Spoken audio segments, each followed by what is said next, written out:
చెప్పడమే కాకుండా మనము ఖచ్చితమైన డెసిషన్ తీసుకోలేమనుకోండి. ఫర్ ఎగ్జాంపుల్ అందరికీ అన్నీ ఉండవు. మనకి అంత గట్టితనం లేదు, నిర్ణయం తీసుకోలేకపోతున్నామంటే ఇక్కడ ఒక సొల్యూషన్ కూడా ఇస్తారు. ఏంటంటే master mind group. For ideological support మీరు మాస్టర్ మైండ్ గ్రూప్‌లో ఉండండి. రెగ్యులర్‌గా విజిట్ అవ్వండి. రెగ్యులర్‌గా మీట్ అవ్వండి. డిస్కస్ చేయండి. ఇందులో మాస్టర్ మైండ్స్‌లో మనం ఎవరిని నమ్మాలి? ఎవరిని ఎవరిని మనము ఒక గురువులాగా భావించాలి అనేది దానికి కూడా మళ్ళీ ఇక్కడ క్లియర్ కట్ ఇన్‌స్ట్రక్షన్స్ ఇస్తారు. కొంతమందుంటారు. ఏ సమస్య చెప్పినా చకచకా వచ్చేసి గబగబా తన నిర్ణయాలని ఆహ్, తన ప్రజ్ఞాపాఠవాలని చూపించుకోవాలని. వాగాడంబరం కలిగిన వ్యక్తికి దూరంగా ఉండండి అంటారు. అంటే నేను ప్రతి దాంట్లో ఒక డిస్కషన్‌లో నేనే విన్ అవ్వాలి అనే ఉద్దేశంతో కొంతమంది మాట్లాడుతూ ఉంటారు. వాళ్ళకి డీప్ నాలెడ్జ్ లేకపోయినా కూడా ఏదో నాకు తెలుసు అన్నది ప్రకటించుకోవాలి, ప్రదర్శించుకోవాలనే ఉద్దేశంతో. అలాంటి వారికి దూరంగా ఉండండి అని చెప్తారు. జ్ఞాని అనేవాడు నిగర్విగాను, నిశ్శబ్దంగాను ఉంటాడు. అవసరమైనప్పుడు మాత్రమే మాట్లాడతాడు. ఇది మనము మన మాస్టర్ మైండ్ గ్రూప్‌లో ఎవరు ఇలా ఉన్నారు, ఎవరి దగ్గర ఎవరి సలహాలు మనం తీసుకోవచ్చు అనే దానికి చాలా మంచి సజెషన్. ఇంకేం చెప్తారంటే, ప్రపంచానికి మీ ఆలోచనలన్నీ చెప్పకండి. ప్రపంచానికి ఏదైనా మీరు చేతల్లో చూపించండి అంటారు. చేతల్లో చూపించండి. ఇంకా మాస్టర్ మైండ్ బృందం యొక్క గొప్పతనము గురించి చెప్తూ, అమెరికాకు స్వాతంత్రం సంపాదించి పెట్టింది 56 మంది బృందం గల మాస్టర్ మైండ్స్ అనే విషయాన్ని నొక్కి వక్కాణిస్తారు. ఇంకొక విషయం క్లియర్‌గా చెప్తారు. ఈ నిర్ణయం తీసుకోవడం అనే చాప్టర్‌లో, 8వ చాప్టర్‌లో. మీకేం కావాలో స్పష్టంగా తెలుసుకోండి. చాలా మందిలో నేనిది గమనించాను. వాళ్ళకేం కావాలో వాళ్ళకి క్లారిటీ ఉండదు. మీకు క్లారిటీ లేనప్పుడు మీకు దొరికే అవకాశమే లేదు. మీకు విజయం అనేది వచ్చే అవకాశమే లేదు అనేది క్లియర్‌గా చెప్తారు. ఇందుకు నేను ఒక గంపా నాగేశ్వరరావు గారు చెప్పిన ఒక ఉదాహరణ గూడా తీసుకుంటాను. నాగేశ్వరరావు సార్ ఎంత బాగా చెప్తారంటే, మనం ఎప్పుడైతే మన సినిమాల్లో కానీ ఎక్కడైనా చూస్తాం. తపస్సు చేసినప్పుడు భగవంతుడు ప్రత్యక్షమవుతాడు. తపస్సు చేసినప్పుడు భగవంతుడు ప్రత్యక్షమై, "నరుడా ఏమి నీ కోరిక?" అని అడుగుతాడు. ఎందుకు? భగవంతుడు సర్వాంతర్యామి. ఆయన కంటే గొప్ప వ్యక్తి లేడు. ఆయనకు తెలీదా మన మనసులో ఏముందో? అక్కడే మనం క్లియర్‌గా తెలుసుకోవాల్సిన విషయం ఏంటంటే, మనకేం కావాలో మనకి స్పష్టత ఉండాలి అనేది. బేస్డ్ ఆన్ మన కోరిక ప్రకారమే భగవంతుడు కూడా ఆయన ఆశీర్వాదాన్ని అందిస్తాడు. తన గమ్యం ఏమిటో తెలిసిన వ్యక్తి యొక్క మాటకి, చేతకి ప్రపంచం విలువిస్తుంది అని చెప్తాడన్నమాట ఇక్కడ. ఖచ్చితమైన నిర్ణయం తీసుకోగలిగిన వ్యక్తి అందుకు తగ్గ ఫలితాన్ని ఖచ్చితంగా అందుకోగలుగుతాడు. ఈ చాప్టర్‌ని 8వ చాప్టర్‌ని ఈ స్టేట్‌మెంట్‌తో ముగిస్తారు. ఖచ్చితమైన నిర్ణయం తీసుకోగలిగిన వ్యక్తికి అందుకు తగ్గ ఫలితాన్ని ఖచ్చితంగా తీసుకోగలుగుతాడు. ఇందులో నిర్ణయం అనే దాని గురించి చాలా ఇంపార్టెంట్ విషయాన్ని నొక్కి వక్కాణిస్తారు రచయిత. Now we will move on to the 9th chapter పట్టుదల. Consistency is the key. Consistency is the key. అంటే నిర్విరామ ప్రయత్నమే విజయానికి నాంది. డెసిషన్ తీసుకొని అక్కడ వదిలేయడం కాదు. ఆ డెసిషన్ మీద మనము నిర్విరామంగా శ్రమ చేయాలి.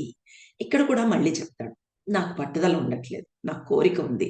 ప్రగాఢ వాంఛ ఉంది. నిర్ణయం తీసుకుంటాను. కానీ దాని మీద వర్క్ చేయడానికి మళ్ళీ అందులో కూడా ఆయన ఒక సలహా ఇస్తారు. ఏంటంటే నిర్విరామక కృషికి పట్టుకొమ్మ పట్టుదల. ఈ పట్టుదల లేనప్పుడు మళ్ళీ మాస్టర్ మైండ్ బృందమే మిమ్మల్ని సరైన దిశానిర్దేశం చేస్తుంది అని చెప్తారు. ఈ ప్రతి ఒక్కరికి ధన చైతన్యం కావాలి అంటారు. ధన చైతన్యం అంటే మనము మళ్ళీ ఒకసారి నరేంద్ర సార్ గారి క్లాసుల గురించి నేను ప్రస్తావిస్తాను.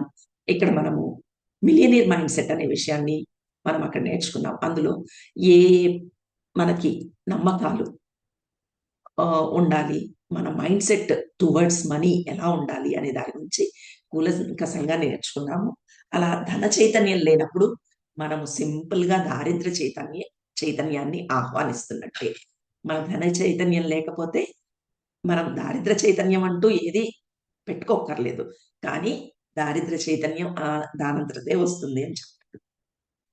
ఇంకా దారిద్ర్య చైతన్యానికి గల లక్షణాలను కొన్ని వివరిస్తూ, మానసిక జడత్వం దానికి వన్ ఆఫ్ ది ఫీచర్ లక్షణం ఏంటంటే మానసిక జడత్వం. దీనికి సందిగ్ధత, ఒక క్లారిటీ ఆఫ్ థాట్ లేకపోవడము, కన్‌ఫ్యూజన్‌లో ఉండడము. ఇది చెయ్యాలా? అది చెయ్యాలా? ఇది చేస్తే ఏం ప్రాబ్లమ్ వస్తుందో, అది చేస్తే ఏం ప్రాబ్లమ్ వస్తుందో, ఇలా సందిగ్ధత, ఉదాసీనమై ఏమో మనమేం చేయగలం? మనం ఇంతకంటే అబ్బో! చాలా బావున్నాం మనం ఇప్పుడే. ఇలా ఉదాసీన వైఖరితో ఉండడం. ప్రగాఢ వాంఛ లేకపోవడం. విమర్శ తాలూకు ఇలా చేస్తే ఏమైనా విమర్శిస్తారేమో, వాళ్ళలా అనుకుంటారు, వీళ్ళిలా అనుకుంటారు అనే భావన ఒకటి. అండ్ ఇంకొక విషయం కంఫర్ట్ జోన్‌లోంచి బయటకి రాలేకపోవడము. వీటన్నిటి వల్ల మనము ఒక మానసిక జడత్వాన్ని కలిగి ఉంటాము. ఈ మానసిక జడత్వము దారిద్ర్య చైతన్యాన్ని కలుగజేస్తుంది. ఈ 9వ చాప్టర్ యొక్క మూల విషయమైన పట్టుదలను ఏర్పరచుకోవడంలో మళ్ళీ ఇంకొకసారి సలహా ఇస్తూ ఈ చాప్టర్ కంప్లీట్ చేస్తారు.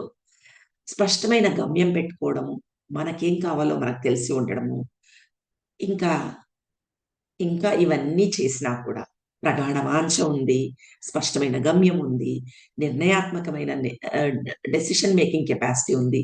ఇవన్నీ చేసినా కూడా మనకి పట్టుదల లేకపోవడము, కన్సిస్టెన్సీతో వర్క్ చేయలేకపోవడము అనే ప్రాబ్లమ్ సఫర్ చేస్తూ ఉంటే మాస్టర్ మైండ్ గ్రూప్‌ని ఏర్పరచుకోమని చెప్తారు. మాస్టర్ మైండ్ గ్రూప్ రెగ్యులర్ ఇంటర్వెల్స్‌లో కలుసుకోవడము, ఒకరినొకరు స్టిమ్యులేట్ చేసుకోవడము, ఒకరినొకరు మోటివేట్ చేయడము, ఏదైనా సందిగ్ధత ఉంటే దాన్ని క్లియర్ చేసుకోవడము, ఇవన్నీ ఏర్పడతాయి.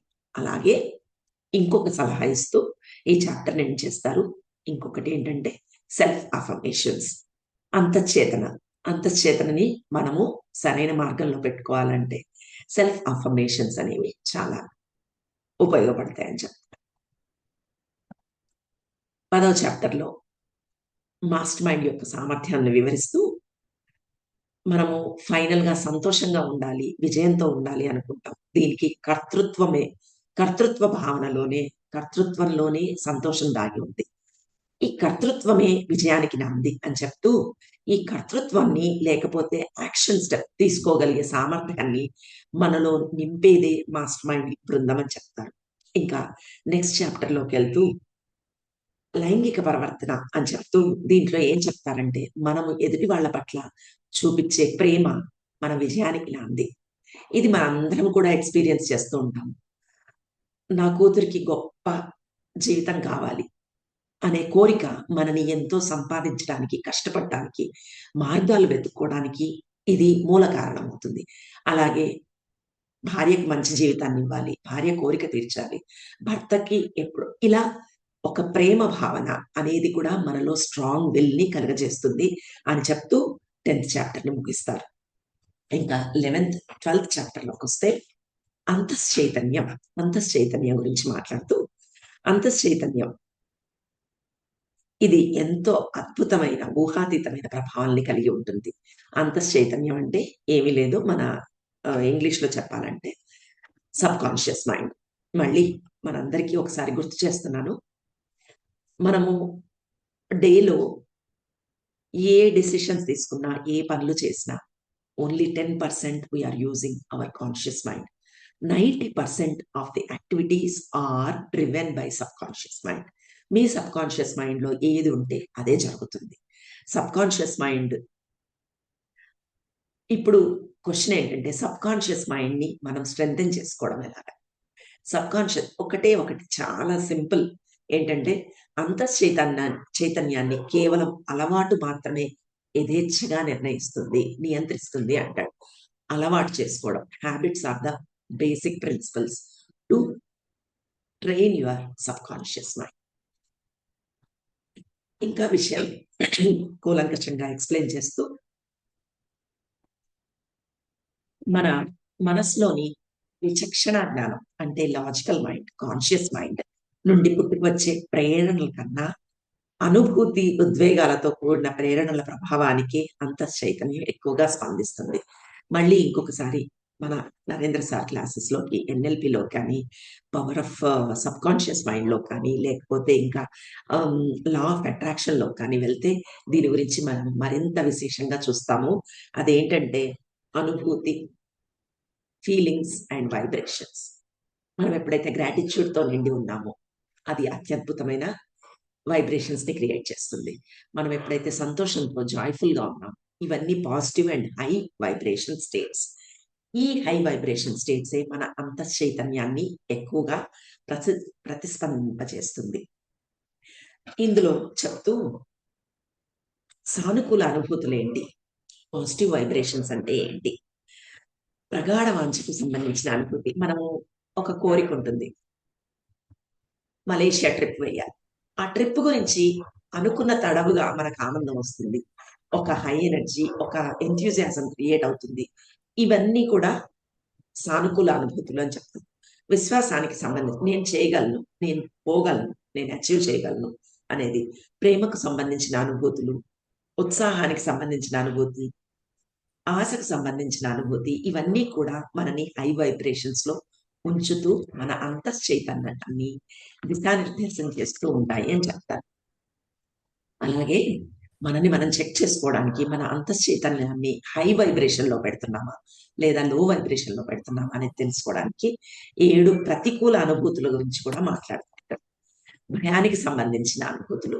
మనం ఎప్పుడు చూసినా ఏం జరుగుతుందో, ఎలా జరుగుతుందో, రేపిలా ఇది సక్రమంగా జరుగుతుందో లేదో అనే భయంలో ఉన్నామంటే, ఆ భయానికి సంబంధించిన అనుభూతి మనని లోయర్ వైబ్రేషన్స్‌లోకి తీసుకెళ్తూ ఉంటుంది. అసూయకి సంబంధించిన ఇది చాలా చాలా బేసిక్ హ్యూమన్ టెండెన్సీ. మనం చాలా సఫర్ అవుతూ ఉంటాము. అసూయకి సంబంధించిన అనుభూతి కూడా మనని నెగెటివ్ సబ్‌కాన్షియస్ స్టేట్స్‌కి తీసుకెళ్తూ ఉంటుంది. ద్వేషానికి, హేట్రెడ్, ప్రతీకారానికి సంబంధించిన అనుభూతి, అత్యాశకు సంబంధించిన అనుభూతి, మూఢాచారాలకు సంబంధించిన అనుభూతి, ఇంకా చాలా అందరం సఫర్ అయ్యే విషయం ఆగ్రహానికి. ఊరికే కోపం వస్తుంది. ఈ కోపం. ఇవన్నీ కూడా మనని నెగెటివ్ సబ్‌కాన్షియస్ వైబ్రేషన్స్‌లోకి తీసుకెళ్తూ ఉంటాయి. అందుకని మనము కాన్షియస్‌గా సానుకూల అనుభూతుల ఇన్‌ఫ్లూయెన్స్‌లో ఉండడానికి ప్రయత్నించాలి.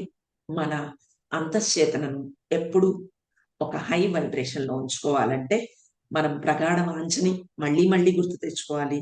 మన విశ్వాసాలని మరింత స్ట్రెంథెన్ చేసుకోవాలి. ప్రేమకు సంబంధించిన అనుభూతులు, ఉత్సాహానికి సంబంధించిన అనుభూతులు, ఆశకు సంబంధించిన అనుభూతులతో నిండి ఉండే ప్రయత్నం చేయాలి. Coming to the 13th chapter, really amazing aspects he discusses. మస్తిష్కం, మన బ్రెయిన్ గురించి చెప్తారు. భౌతిక అస్తిత్వం, అభౌతిక అస్తిత్వం. మనకు కళ్ళ ముందు కనబడే ప్రపంచాన్ని భౌతిక అస్తిత్వంగా వివరిస్తారు. మనకి కనిపించని ప్రపంచాన్ని భౌతిక అస్తిత్వంగా వివరిస్తూ, ఇందులో ఏది శక్తివంతమైంది అంటే, అభౌతిక అస్తిత్వం అనేది అత్యంత శక్తివంతమైనదిగా డిస్క్రైబ్ చేస్తారు. దృగ్గోచరం కాని శక్తులే మనందరినీ నియంత్రిస్తున్నాయి. దృగ్గోచరం కాని శక్తులే మనందరినీ నియంత్రిస్తున్నాయి అని చెప్తారు.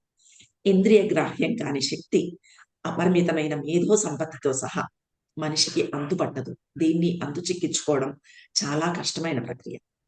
తనకు ప్రాణదానం చేస్తున్న ప్రతి మెతుకులోనూ, తాను ధరిస్తున్న ప్రతి నూలు పోగులోనూ, తన జేబులోని ప్రతి రూపాయిలోనూ దాగిన శక్తి ఏమిటో మనిషికి అంతుపట్టదు అని చెప్తారు.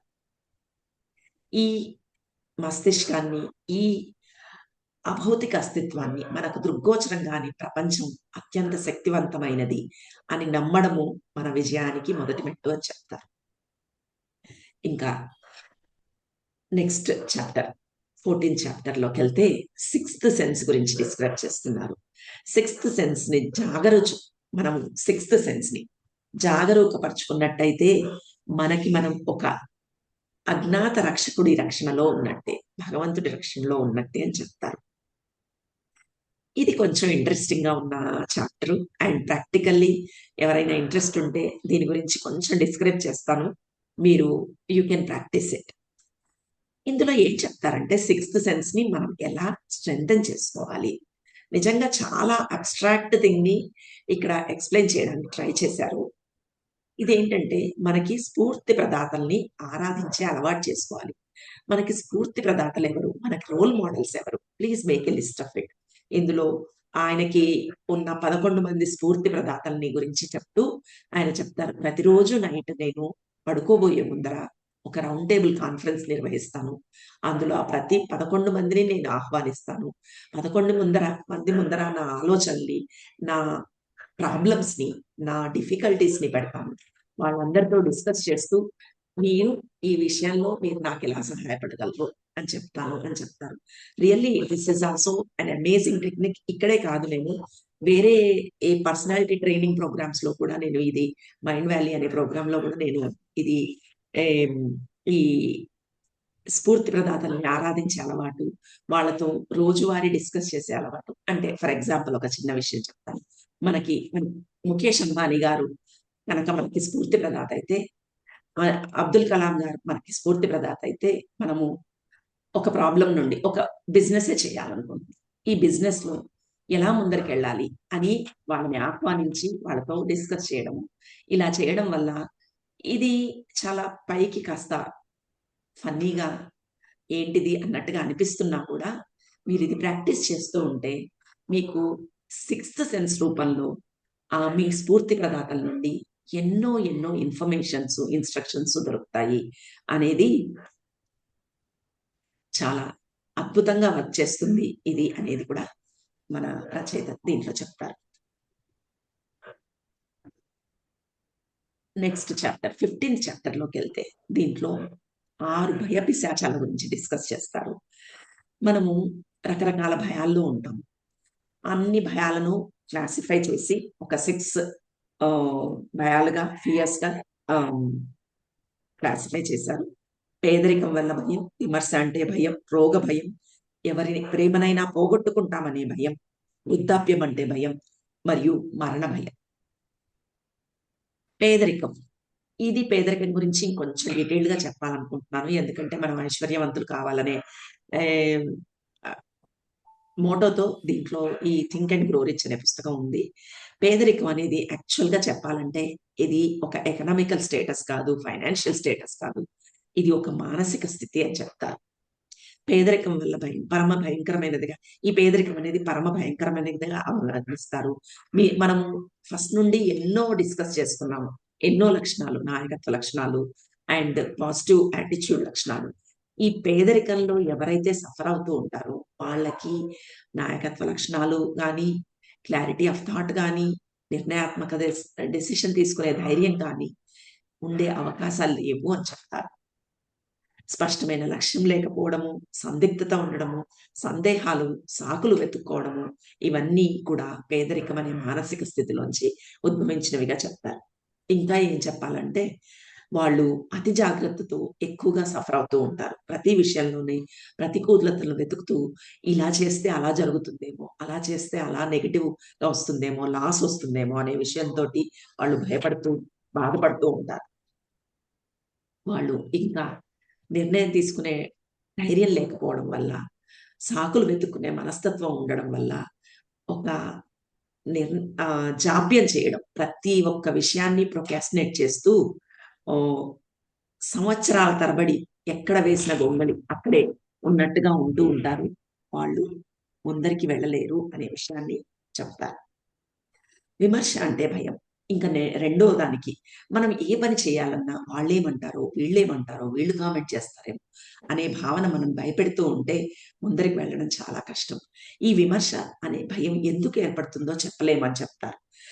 దీనివల్ల వాళ్ళు సెల్ఫ్ ఎస్టీమ్ లేకపోవడం, ఎవరైనా కామెంట్ చేయగానే అదే నిజము అనుకోని ఈ ముందరికి వెళ్ళలేకపోవడము, సెల్ఫ్ కాన్ఫిడెన్స్ లేకపోవడము, ఇలా ఇనిషియేట్ చేయలేకపోతారు. ఏ విషయాన్నైనా కొత్త సృజనాత్మకంగా పని చేయలేకపోవడము, ఆశయరాహిత్యంతో సఫర్ అవుతూ ఉంటారు.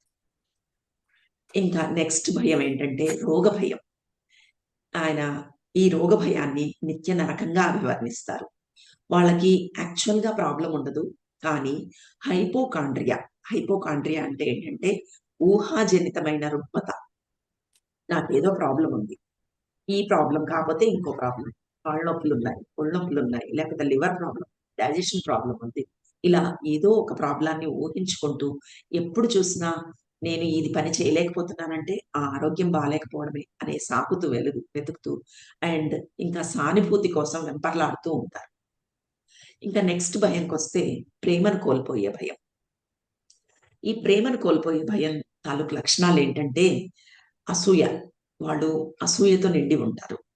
ఎదుటి వాళ్ళలో తప్పులెన్నుతూ ఉంటారు. జూదం, దొంగతనం, మోసగించడం అనే ఒక బ్యాడ్ హ్యాబిట్స్‌కి అలవాటు పడుతూ ఉంటారు. ఇంకా నెక్స్ట్ విషయానికొస్తే వృద్ధాప్యం తాలూకు భయం. వృద్ధాప్యం తాలూకు భయం. ఈ వృద్ధాప్యంలో మనకి రకరకాల భయాలు వస్తాయి. అందరూ మన డబ్బుల కోసమే మన దగ్గరకొస్తున్నారని, ఎదుటి వాళ్ళ మెట్ల ఒక అపనమ్మకాన్ని ఏర్పరచుకుంటాము. ఆత్మన్యూనత. ఇంత వయసొచ్చింది. ఇంకేం చేయగలుగుతాను? నేను నా సామర్థ్యత ఇంతే. ఇంకా వాళ్ళు ఒక ఇనిషియేటివ్ తీసుకోలేకపోవడము, ఒక బ్యాలెన్స్ కోల్పోవడము, ల్యాక్ ఆఫ్ క్రియేటివిటీతో ఒక సృజనాత్మకతను కోల్పోయి, వాళ్ళు జీవితం పట్ల ఒక ఆశయాన్ని కోల్పోయి ఉంటారు. మరణ భయం. ఇంకా చెప్పాలంటే ఇది చాలా విశిష్ట భయంగా చెప్తారు. లక్ష్యం లేదా వృత్తి లేకపోవడం. మరణం సంభవిస్తుంది. ఈ భయం యొక్క లక్షణాలేంటంటే, ఎప్పుడు మృత్యువు ముంచుకొస్తుందో అనే భయంతో ఎప్పుడూ ఉంటారు. అండ్ లక్ష్యం గాని ఏర్పరచుకోలేకపోతారు. ఒక వృత్తి అనేది లేకపోవడం. ఇప్పుడు ఈ విషయాన్ని ఎలా మనం ఓవర్‌కమ్ చేయాలి అనే దాని గురించి చెప్తూ, ఒక ఆరుద్ర గారు, నాకు గుర్తున్నంత వరకు ఆరుద్ర గారనే అనుకుంటాను. ఒక స్టేట్‌మెంట్ ఇవ్వాలనుకుంటాను. చెప్పిన కవి. మనం ఉన్నప్పుడు మరణం రాదు. అది వచ్చినప్పుడు మనం ఉండం. ఇంకా భయమెందుకు మనకి అంటారు. చాలా గొప్ప స్టేట్‌మెంట్ ఇది. మరణ భయం నుండి మనం విముక్తులు కావడానికి ఉపయోగపడే స్టేట్‌మెంట్. ఇంకా చివరికి వచ్చేసరికి జీవితం అనేది ఆందోళన అన్నిటికంటే విలువైంది. ఇది ఎన్నో పొందడానికి నిర్దేశించిందే గాని భయంతో, బాధతో జీవించడానికి కాదు అని చెప్తూ, మనశ్శాంతి అనేది అత్యుత్తమైన విజయానికి సోపానం అని చెప్తారు. మనశ్శాంతి కలిగి ఉండడం అనేది అత్యంత ఆవశ్యకం. ఇంకా అతి కఠినంగా చివరి స్టేట్‌మెంట్ ఇస్తూ, మీ లోపాలే మీ ప్రథమ శత్రువులు అనేది తెలుసుకోండి అంటారు. ఎక్కడో లేరు శత్రువులు మనకి. మన లోపాలే మన శత్రువులు. ఇది from the first step of this ఆహ్, థింక్ అండ్ గ్రో రిచ్ నుండి కూడా ఆయన మనకు అదే చెప్పే ప్రయత్నం చేస్తారు. మీలో నాయకత్వ లక్షణాలు ఉన్నాయా లేవా? ప్రతికూల లక్షణాలు ఉన్నాయా? గుర్తించండి అంటూ ప్రతి లెవెల్‌లో మన చెయ్యి పట్టుకొని నడిపించారు. మనోనియంత్రణ అనేది స్వీయ క్రమశిక్షణ అలవాట్ల ద్వారా అలవాటవుతుంది. Think and grow rich. పాజిటివ్‌గా, పవర్‌ఫుల్‌గా, ప్రొడక్టివ్‌గా థింక్ చేయడం ఎలాగా? ఈ పాజిటివ్‌గా, పవర్‌ఫుల్‌గా, ప్రొడక్టివ్‌గా థింక్ చేయాలంటే మనకి స్వీయ క్రమశిక్షణ, మనోనియంత్రణ అనేది చాలా అవసరం. ఈ మనోనియంత్రణ అనేది స్వీయ క్రమశిక్షణతోటి వస్తుంది. ఈ స్వీయ క్రమశిక్షణ అనేది అలవాట్ల ద్వారా మనం సాధించగలుగుతాము అనేది చెప్తారు. ఇంకా ఏం చెప్తారంటే, మనకి ప్రపంచం ఎలా కనబడుతుంది అంటే, మనలో ఉన్న నెగటివిటీస్ అన్నీ కూడా మనకి వస్తూ ఉంటాయి. సాకుల్ని పుట్టించడం అనేది గాఢమైన అలవాటు. ఇతరులో నేను చూసిన పరమ అసహ్యకరమైన నా స్వభావానికి ప్రతికూల ప్రతిఫలాలే అని తెలుసుకున్నప్పుడు నేను చాలా ఆశ్చర్యపోయాను అని చెప్తారు. ఇలా చెప్తూ ఈ పుస్తకాన్ని ముగిస్తూ మనలో ఎన్ని విజయ సోపానం వైపు పయనింపచేసే అలవాట్లు, ఆశయాలు, మానసిక అలవాట్లున్నాయి. మన థింకింగ్ ప్రాసెస్ ఉంది అనేది నేర్చుకొని, లేకపోతే స్వీయ క్రమశిక్షణతో, సెల్ఫ్ అఫర్మేషన్స్‌తో మనని మనం పరిపూర్ణం చేసుకొని, విజయం వైపు నడిచే దిశగా మనని ప్రోత్సహిస్తూ రచయిత ఇంతటితో చాప్టర్‌ని క్లోజ్ చేస్తారు ఈ నావెల్‌ని. థాంక్ యూ 1 ½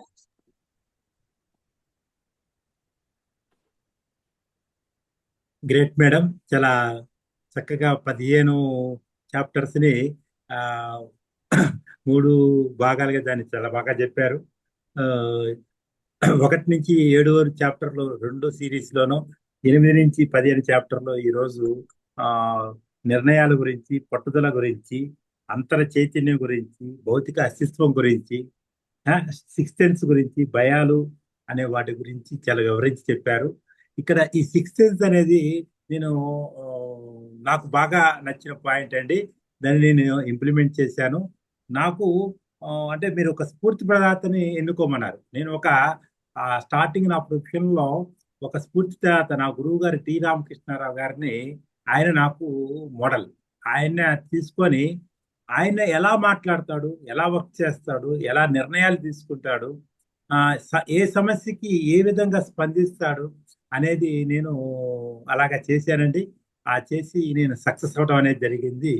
ఆ ఇలాంటి పుస్తకాలన్నీ అంటే నేను చదివిన చాలా పుస్తకాల్లో కొన్ని ఇంపార్టెంట్ పాయింట్స్ ఇంప్లిమెంట్ చేయడం వలన నేను ఉన్నతంగా ఎదగడం జరిగింది. కానీ నిజంగా ఈ పుస్తకం చాలా అద్భుతమైన పుస్తకం. దీంట్లో కొన్ని పాయింట్లు ఆల్రెడీ నేను కొన్ని ఇంప్లిమెంట్ చేస్తున్నా, కొన్ని కొత్త పాయింట్లు తెలుసుకోవడం మీ ద్వారా తెలుసుకోవడం జరిగింది. ఆ పాయింట్లను కూడా ఇంప్లిమెంట్ చేసి ఇంకా ఉన్నతంగా ఎదగడానికి నేను సన్నిహితుడిగా ఉన్నాను. ఎప్పుడు కూడా నేను నేర్చుకోవాలంటే చాలా ఇష్టం. నేర్చుకున్న విషయాన్ని 10 మందికి తెలపాలంటే ఇంకా మహా ఇష్టం. అదే అదే నన్ను ఈ యొక్క పుస్తక పఠనం అనే ఒక గ్రూప్ ని క్రియేట్ చేయడానికి ప్రోత్సహించింది అనుకుంటున్నాను. చాలా మీ ప్రగాఢ ప్రత్యేకమైన వాంఛ, ఏమండి. మీ ప్రగాఢ వాంఛ. ఎస్ ఎస్ ప్రగాఢ కాంక్ష, అవును. అది ఆ ప్రగాఢ కాంక్ష ఉన్నప్పుడే మనం మన సబ్ కాన్షియస్ మైండ్ లో ఇన్నర్ గా అది ఉన్నప్పుడే అది బయటికి ఈ విధంగా తీసుకురావడం అనేది వస్తుంది. ఆ ఇది నిజంగా ఇది ఇంకా కూడా దీన్ని డెవలప్ చేయాలనుకున్నా అండి. ఈరోజు ఒక డిజిటల్ మార్కెటింగ్ పర్సన్ తో మాట్లాడి ఈ పుస్తక పఠనాన్ని అన్ని రకాల్లో ఎలా తీసుకెళ్లాలని ప్లాన్ చేశాను. అది త్వరలో అది బయటికి వస్తుంది. ఆ ఇప్పుడు మీరు చెప్పిన దానిలో కూడా ఇంపార్టెంట్ పాయింట్స్ కూడా ఎట్లా ప్రజెంటేషన్ చూపించాలనేది కూడా ఆలోచిస్తున్నాం మేడం. చక్కగా ప్రతి ఒక్కరు కూడా పుస్తకం చదవండి. చదవటం ఒక ఎత్తు, చదివిన పుస్తకాన్ని ప్రజెంట్ చేయటం ఇంకొక ఎత్తు. మళ్ళీ మళ్ళీ నేను చెప్తున్నాను, ఒక పుస్తకం ప్రజెంట్ చేశారంటే ఆ పుస్తకం మీద, ఆ సబ్జెక్ట్ మీద ప్రాజెక్ట్ వర్క్ చేసినంత నాలెడ్జ్ వస్తుంది. ఎక్కడ లేని సంతృప్తి అనేది కలుగుద్ది. మనిషి జీవితంలో ఏవి ఉంటే హ్యాపీగా ఉంటాడని అంటే ఐశ్వర్యం, సంపదలు కాదు, సంతృప్తికరంగా జీవించటం అనేది అత్యంతమైన విలువైనది, గౌరవప్రదమైనది. అలాంటి సంతృప్తికరమైన జీవితాన్ని పొందటంలో ఒక భాగం ఈ పుస్తక సమీక్ష అనేది. ఏమంటారు మేడం? నిజంగా సార్, నిజంగా ఇది ఇది చదవడానికి వన్ ఆఫ్ ది కారణం మీరు సార్. ఏంటంటే ఎప్పటి నుండో చదవాలని పెట్టుకున్నాను కానీ అది ముందరికి వెళ్ళడం లేదు. సరే, పుస్తక పఠనంలో మనం ప్రజెంట్ చేద్దాం అనుకున్నప్పటి నుండి దాని మీద వర్క్ చేయడము, సీరియస్ గా చదవడము, తీసుకోవడము జరిగింది. జస్ట్ ఈ బుక్ మాత్రము మీ వల్లే చదివాను సార్ నేను. నిజంగా ఇంకొక విషయం ఏంటంటే ఆ ఆ, మీరు చెప్పినట్టు మనలో కొన్ని ప్లస్లు ఉంటాయి, కొన్ని మైనస్లు ఉంటాయి. మైనస్లు నేర్చుకొని కరెక్ట్ చేసుకోవడం అది జరగాలి. ప్లస్లో ఎస్, ఐఎమ్ డూయింగ్ దిస్. ఇప్పుడు మీరు అన్నారు కొన్ని ఇంప్లిమెంట్ చేశాను, ఇంకా కొన్ని నేర్చుకున్నాను అని. మనని మనం అప్రిషియేట్ చేసుకోవడము, మనం రైట్ మార్గంలో ఉన్నాము అని తెలుసుకోవడం కూడా చాలా ఇంపార్టెంట్.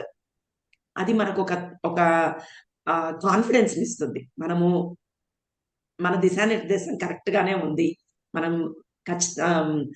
రైట్ మార్గంలో ప్రయాణిస్తున్నాము అనేది కూడా మనకి చాలా ఉత్సాహాన్ని, హ్యాపీనెస్ ఇస్తుంది. ఇది ఇలాంటి రచయిత చెప్పిన ఒక పాయింట్ నేను ఎప్పటి నుండో చేస్తున్నాను అని అనుకున్నాం అనుకోండి, అప్పుడు మనకు చాలా ధైర్యం వస్తుంది. ఓకే, ఇంకా కొన్ని నేను నేర్చుకోవచ్చు, ముందరికి వెళ్ళొచ్చు అనే ఒక పాజిటివ్ కాన్ఫిడెన్స్ రావడానికి అవకాశం ఉంటుంది సార్ ఈ పుస్తక పఠనం కార్యక్రమం.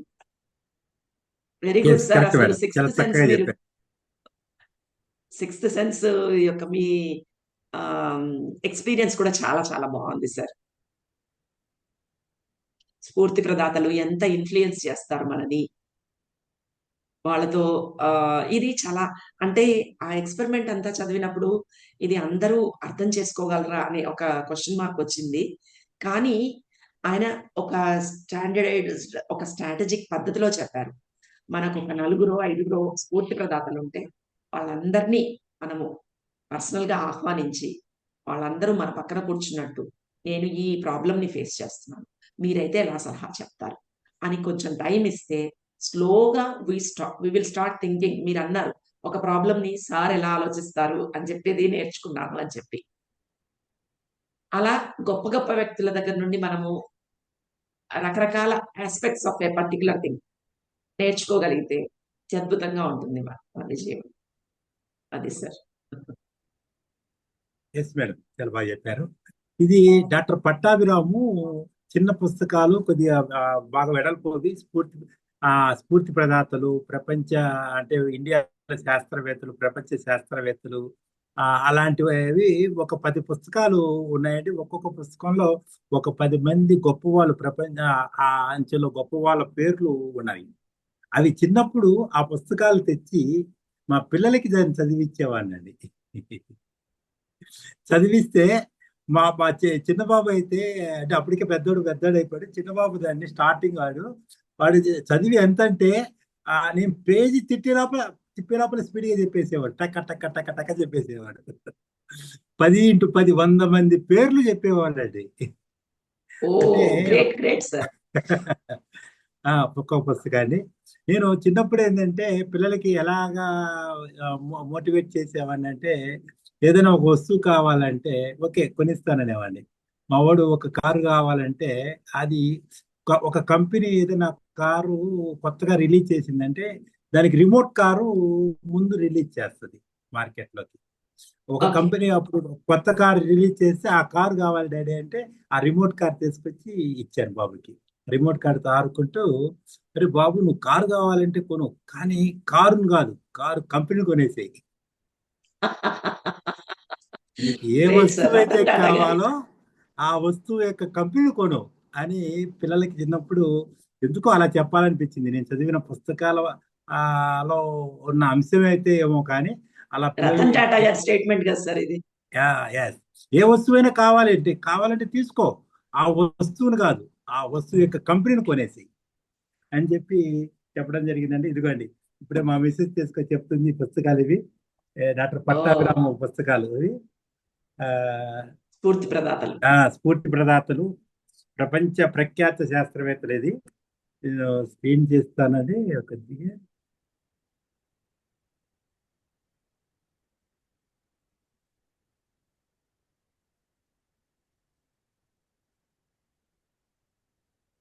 ఇంకెవరైనా మాట్లాడతారేమో అడుగు. ఇంకెవరైనా మాట్లాడండి.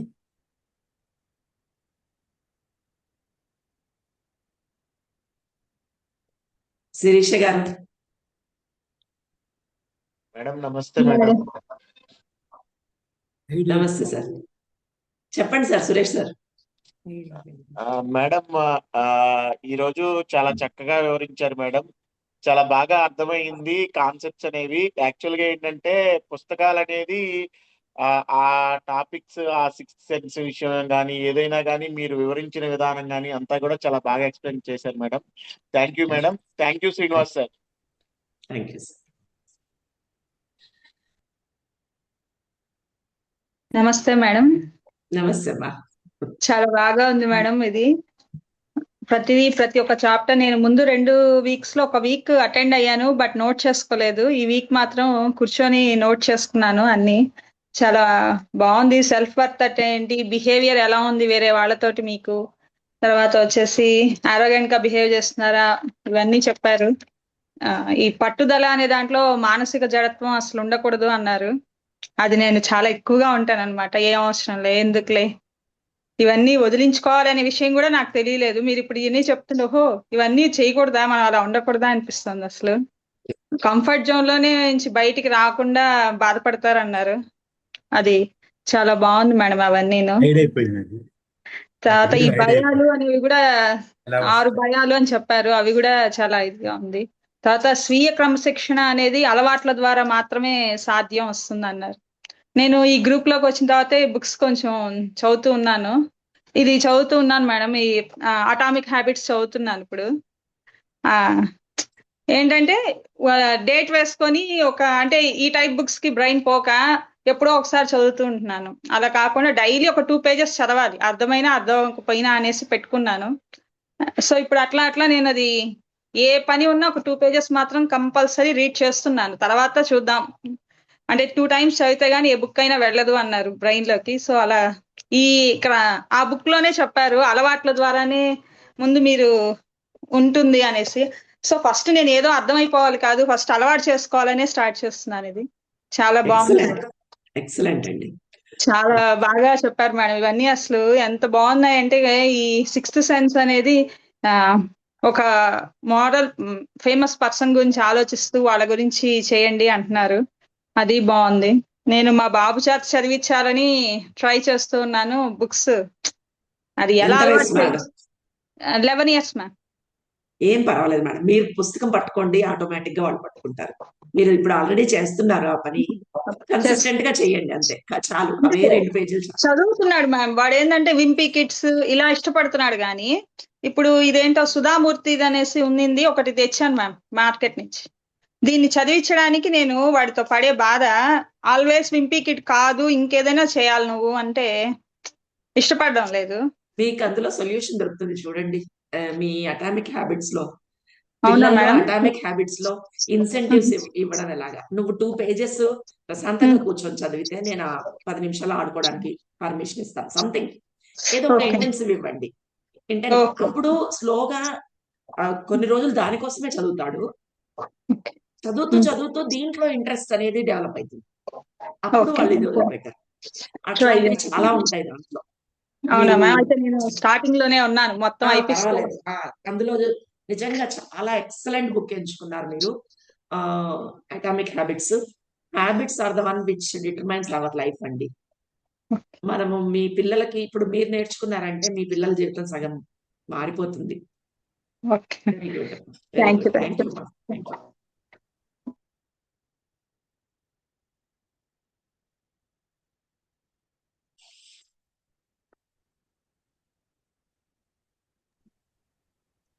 ఇంకెవరైనా మాట్లాడండి సార్. వారబాబు గారు, విద్యాసాగర్ గుప్తా సార్, సుమంత్ గారు. Madam good evening madam. Good evening sir. Excellent madam, చాలా కంటెంట్ చాలా బాగుంది. మీరు థ్యాంక్ యూ. చెప్పిన విధానం కూడా చాలా బాగుంది. Thank you sir. Excellent madam. This today class is very nice class. Thank you very much sir.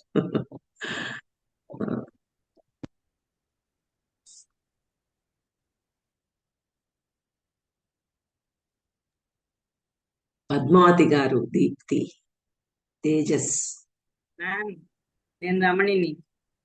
Madam చెప్పండి. అసలు పుస్తకాన్ని వల్లి వేయించారు మ్యామ్. అయ్యో మేడం.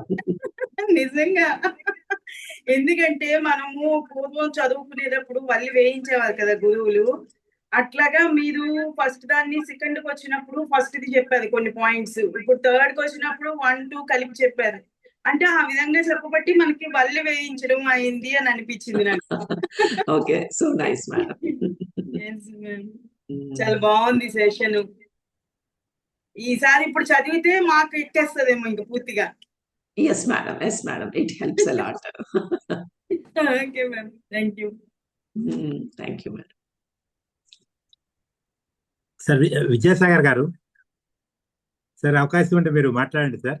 సార్ అమెరికా నుంచి థియేటర్ నుంచి ఫాలో అవుతున్నారు, నిజంగా గ్రేట్. గ్రేట్. సార్ అన్మ్యూట్ చేసుకోండి సార్, అన్మ్యూట్ చేయండి సార్.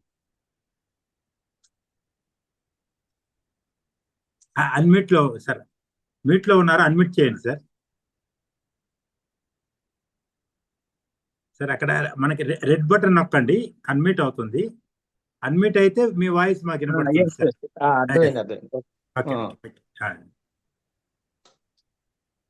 మొత్తాన్ని శర్వాణి మేడం మనం పుస్తకాన్ని చదివినట్టే చేశారు చక్కగా. అది నాలో కొన్ని పాయింట్స్ అయితే చాలా లైఫ్ లో అప్లికబుల్ థింగ్స్ నేను ఫాలో అవుతున్నాయి. సెల్ఫ్ డిసిప్లిన్ అనేది మన అలవాట్ల ద్వారా రావాలంటారు చూడండి, అదొకటి. నెక్స్ట్ కన్సిస్టెన్సీ, నిర్విరామంగా ఉండాలి. అది మనం ఏదో 4 రోజులు చేసాము 2 రోజులు చేసాము అనే దానికన్నా కూడా కన్సిస్టెన్సీ.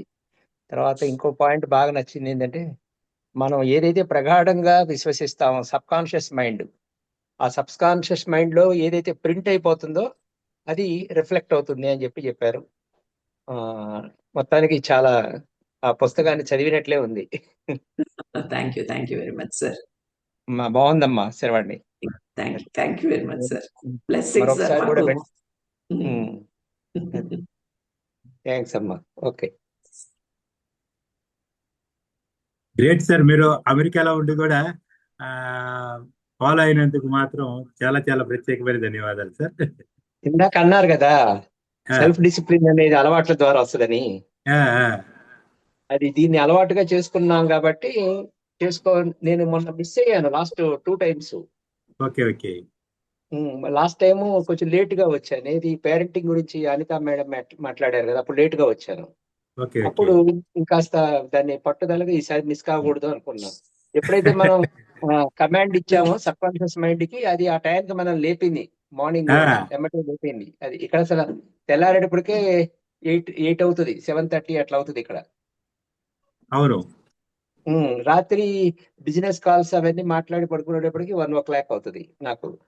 ఆ, ఆ, అంటే మరి ఇండియా టైమింగ్స్ ప్రకారం ఫాలో అవ్వాలి కదా మనం. అవును అవును. అది మాకు ఫ్యాక్టరీస్ అయి ఉన్నాయి చెప్పి, ఆయిల్ ఫ్యాక్టరీ, స్పిన్నింగ్ ఫ్యాక్టరీ అయి ఉన్నాయి కదా. ఆ, అది ఆ, సార్. ఆ, సరే, ఆ వర్క్ కూడా చేయాలి కదా. ఇవన్నీ కూడా మనం ఎన్ని వర్క్స్ ఉన్నా కూడా ఒక సెల్ఫ్ డిసిప్లిన్ ఉంటే ఖచ్చితంగా చేయగలం. Yes yes. అవునండి అది అవునండి, కరెక్ట్. అది డైలీ వివేకవాణి వింటాను నేను. తర్వాత ఇన్వెస్ట్మెంట్ అనాలిసిస్ గురించి వింటాను, ఇన్వెస్ట్మెంట్స్. తర్వాత ఇట్లాంటివి వింటుంటాము.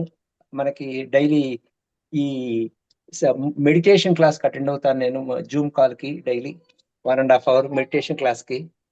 అది గ్రేట్ సార్, అదే గ్రేట్, అది ఎక్సలెంట్ సార్. ఇవన్నీ కూడా మనకి ఇన్స్పైట్ ఆఫ్ మనకి ఎన్ని వర్క్స్ ఉన్నా కూడా ఎప్పుడైతే మన మైనస్ కి మనం ఆ కమాండ్ ఇచ్చుకుంటామో, అది కమాండ్ ఖచ్చితంగా పనిచేస్తుంది. డైలీ 12,000 స్టెప్స్ వాక్ చేస్తాను. అది గుడ్ సార్. ఇవన్నీ థ్యాంక్ యూ వెరీ ఇవన్నీ మచ్ సార్ ఫర్ షేరింగ్. అది నిజంగా ఓకేనమ్మా, great very sir, nice. Well discipline. Discipline చెప్పడం ఒక ఎత్తు, ప్రత్యక్ష రూపంలో కనపడటం మీరు మాకు ఒక మంచి పరిణామం సార్. అది మీ అందరినీ పరిచయం చేసిందంటే, నేచర్, ప్రకృతి ఎప్పుడు ఎవరిని ఎక్కడ కలపాలో అక్కడ కలుపుద్ది. Like minded people always meet. Yes yes, correct. అది at one point of time. అది ఎప్పుడు అనేది అవునండి. చెప్పలేము. అది అవును అవును అవును. అదే ఇందాక భగవంతుడు ప్రత్యక్షం అయితే ఏం కోరుకోవాలనేది మెంటల్ గా ప్రిపేర్ కాలేదని అంటారు చూడండి. అది అట్లానే అది అంటే అంటే ఒకటే పని నేను 100% అలా చేయడానికి నాకు టైం పర్మిట్ చేయదు. అందుకనే 1-2 పనులు కలిపి చేస్తూ ఉంటాను నేను. అందుకే వీడియో ఆఫ్ లో ఉంటది, ఆడియో ఆఫ్ లో ఉంటది నాది. పర్లేదు సార్. పర్వాలేదు సార్, పర్వాలేదు సార్. అది మీరు మీరు మీరు ఎప్పుడైతే నా పేరు పిలిచారో ఎమ్మటే అలర్ట్ అయ్యాను. Yes yes. మీరు వీడియో ఆఫ్ లో ఉన్నా కూడా మొత్తం మీరు కంప్లీట్ గా శ్రద్ధగా విన్న అటు మళ్ళీ మొత్తాన్ని చెప్పారంటే కంప్లీట్ గా మీరు శ్రద్ధగా విన్నారు. వర్డ్ టు వర్డ్ వినలేకపోయినా మొత్తం మీద ఓవరాల్ గా విన్నాను. అది ఓకే. ఎస్ ఎస్, పర్వాలేదు సార్. కరెక్ట్. అదే అదే అదే. ఇప్పుడు మా గ్రాండ్ డాటర్ కి మా వైఫ్ స్నానం చేస్తుంటే హెల్ప్ చేస్తున్నా, అందిస్తున్నా. అసలు కన్నా వడ్డీ ముద్దని.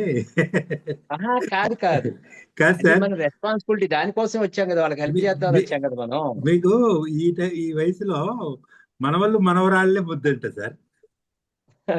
మొన్న November 30th నాది 60th బర్త్డే కంప్లీట్ అయింది. Okay, very good very nice. Good. Sir Padmavathi గారు, దీప్తి గారు, తేజస్, శ్రీలక్ష్మి గారు అందరూ ఒక మాట, మీకు ఎలా అనిపించింది అని చెప్తే, మీరు ఏం తీసుకున్నారు బాగుంటుంది. అందరి పార్టిసిపేషన్. వీలైతే ఒక మాట చెప్పండి. లాస్ట్ మేడం, నేను టి పద్మావతిని. చెప్పండి మేడం. నేను లాస్ట్ మూమెంట్ లో జాయిన్ అయ్యానండి. ఓకే ఓకే బాగుంది. ఓకే. ఒక 10 minutes విన్నాను, బాగుంది. మీరు చెప్పిన పాయింట్స్ అన్ని కూడా బాగుంది. మీరు ఏది రిలేట్ అయ్యారు మేడం? ఎనీథింగ్, ఏదైనా రిలేట్ అయ్యి ఉంటే ఇది బాగా నచ్చింది. ఇప్పుడు మేడం అన్నారు, అదే సిక్స్త్ సెన్స్ అన్నారు కదా, సిక్స్త్ సెన్స్ ఓకే, అన్నారు. Nice nice nice. Thank you madam. అది మనలో ఉండే సిక్స్త్ సెన్స్ బాగుంది మేడం, అది మీరు చెప్పింది. Okay madam, thank you so much. Vasu గారు మా బ్రదర్ అండి. ఓ నైస్. గ్రేట్ అండి, great. Sir is doing a really great job. మా అందరికీ ఒక చిన్న అవకాశాన్ని ఇస్తున్నారు. ఇది మమ్మల్ని మోటివేట్ చేస్తుంది. ఎప్పుడు అంటే బుక్స్ చదవాలి అనే కోరిక ఉంటుంది. ఆ కోరికని ఇంకొంచెం ముందరికి తీసుకెళ్లే ఈ ప్లాట్ఫామ్ వల్ల ఒక కమిట్మెంట్ అవుతుంది అన్నమాట మాకు. దీప్తి గారు, ఐసమ్మా, థ్యాంక్ యూ. ఓకే నమస్తే. మంచిదమ్మా, నమస్తే. దీప్తి గారు, శ్రీలక్ష్మి గారు, తేజస్,